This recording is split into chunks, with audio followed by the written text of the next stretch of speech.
Reparations, a word that divides opinions, sparks debates, and raises one uncomfortable question. What does justice look like?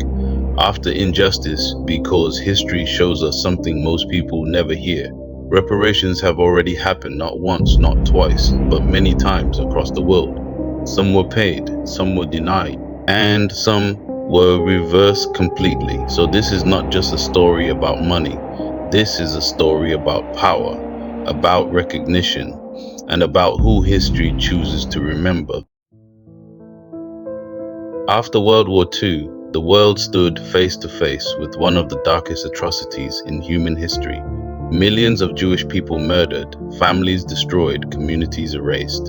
But this time, something different happened. In 1952, Germany signed the Luxembourg Agreement, a decision to pay for what had been done, billions in compensation. Not just to a country, but to individuals, survivors, people who lived through unimaginable horror. This was more than money, it was acknowledgement, a rare moment where a nation admitted guilt on a global stage.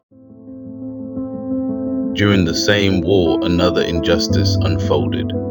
Over 120,000 Japanese Americans removed from their homes, placed behind barbed wire, not because of what they did, but because of who they were. Decades passed until finally, in 1988, Ronald Reagan signed the Civil Liberties Act 1988, and $20,000 for each surviving victim. But how do you measure lost time, lost dignity, lost identity? This wasn't just compensation, it was the government saying, we were wrong. In 1865, after the American Civil War, a promise was made to millions of formerly enslaved Africans. Land, opportunity, a future, 40 acres and a mule. But to understand this moment, you have to go back to the mid-1400s, when the transatlantic slave trade began. Portuguese explorers, under Prince Henry the Navigator, started trading along the West African coast. By the 1500s, a global system had formed, connecting Europe, Africa, and the Americas. Here is a breakdown. Time period: 1440s to 1800s. Africans captured 12 to 12.8 million. Africans who survived transport, 10.7 million. Africans who died during transport, 1.5 to 2 million. Total deaths linked to system, 15 to 20 plus million. This system wasn't random, it was organized, industrial, and global. The system worked in three parts. Europe sent goods like guns, alcohol, textiles to Africa. In exchange, human beings were captured. Some were prisoners of war, others taken by force, sold, transported. For generations, labor was taken, wealth was built, lives were lost. So in 1865, when freedom finally came, that promise meant everything. For a brief moment, freedom looked like it might come with justice, but that promise was taken back, reversed by Andrew Johnson. Land returned, opportunity removed, and millions were left to start from nothing. This is one of history's clearest examples of reparations that were promised but never delivered.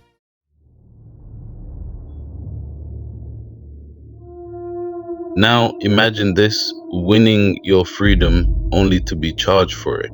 After Haiti became the first Black republic in 1804, France returned with a demand: pay for your independence, 150 million francs, money that Haiti didn't have. So they borrowed and paid for over a century. This wasn't reparations. This was punishment. A nation of formerly enslaved people forced to compensate their former enslavers. In 1833, the Slavery Abolition Act 1833 ended slavery in the British Empire. But here's the part most people don't know. The government paid £20 million not to the enslaved, but to the slave owners. Compensation for the loss of property. The people who suffered received nothing. In fact, many were forced to continue working.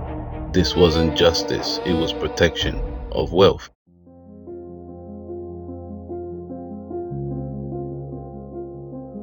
For generations, Indigenous children in Canada were taken from their families, placed into residential schools, where culture, identity, and childhood were stripped away.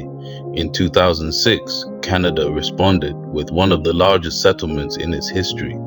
Billions paid, but more importantly, stories were heard, voices recognized, and truth finally acknowledged.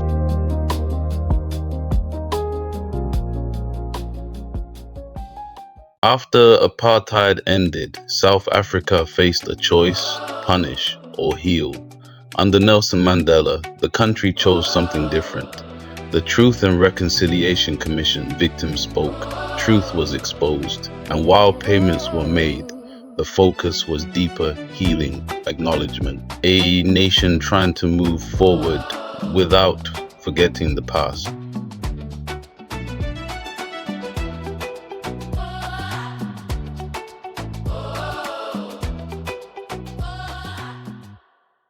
Across the United States, indigenous lands were taken, treaties broken, generations displaced over time. The government paid billions in settlements. Cases like Cobell v. Salazar attempted to correct financial mismanagement, but land, culture, and history cannot simply be repaid.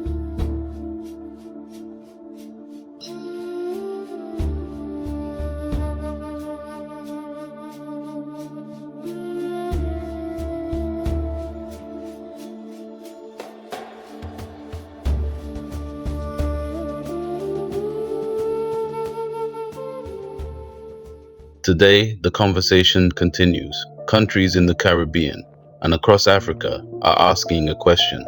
If reparations were paid before, why not now? Organizations like CARICOM are demanding accountability, arguing that history didn't end, its effects are still here, in economies, inequality, and opportunity.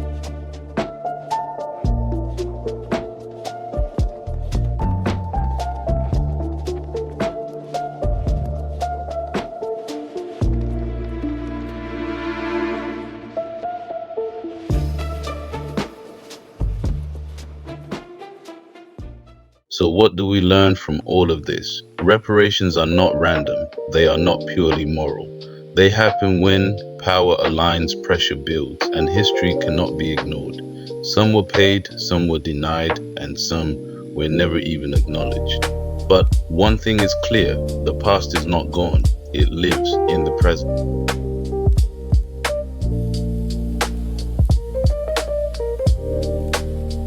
This isn't just history, it's a conversation still unfolding. And whether people agree or disagree, one truth remains. You cannot understand the world today without understanding what came before it. Like, comment, share, and subscribe for more powerful truth. Mr. Zen, out.